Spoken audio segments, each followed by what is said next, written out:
Let's stop talking about civilization, rules, contracts, or principles. To some people, is completely pointless. It's like explaining chess to someone who's flipping the table. We've seen this mindset before. Mao Zedong once openly talked about nuclear war, not as a tragedy, but as a strategy. Sacrifice millions? Burn a province? For him, that was just cost calculation. Then came Deng Xiaoping. During a meeting with Jimmy Carter, he joked, "If you can even call it that, why don't I send 20 million Chinese women to the United States?" Carter laughed. Because what else can you do when something is that absurd? Even Deng realized, too late, that maybe, just maybe, that wasn't something a normal leader says. And it doesn't stop there. Figures like Wang Qishan have made remarks implying people can endure anything, even eating grass for years. And every so often, you hear the same recycled fantasy, a final showdown with America. But here's where it gets truly surreal. Recently, a group of over 2,000 people, a mix of hardline Maoists, ultranationalists, and political loyalists, including well-connected elites, came up with what might be one of the most outrageous political proposals in years. They formally suggested detaining Donald Trump during a visit to China. Yes, not negotiating, not welcoming. Detaining. They even gave it a title, like it's some kind of policy paper, Proposal on Detaining Trump During His Visit to China.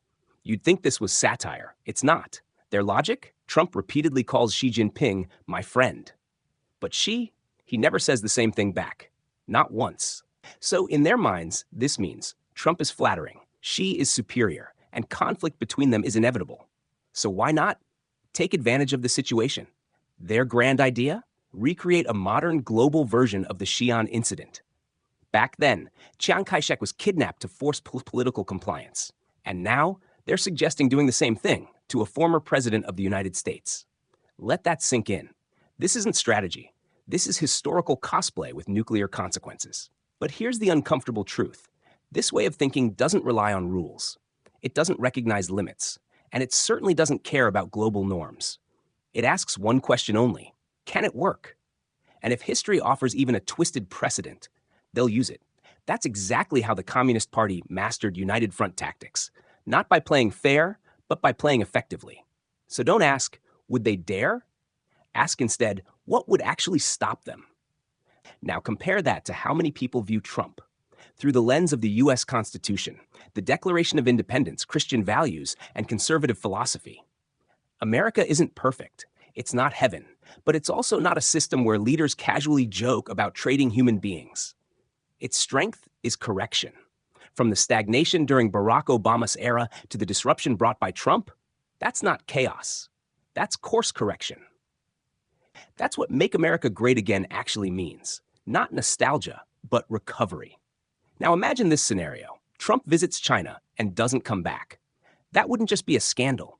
It would be a geopolitical earthquake. The biggest headline of the century. And the scary part? Some people are not only imagining it, they're seriously proposing it. Personally, I don't think he should go. Not now. Not when the Middle East is unstable. Not when Ukraine is still burning. Not when global tensions are already stretched thin. Because if something goes wrong, this isn't just diplomacy anymore. It's a trigger.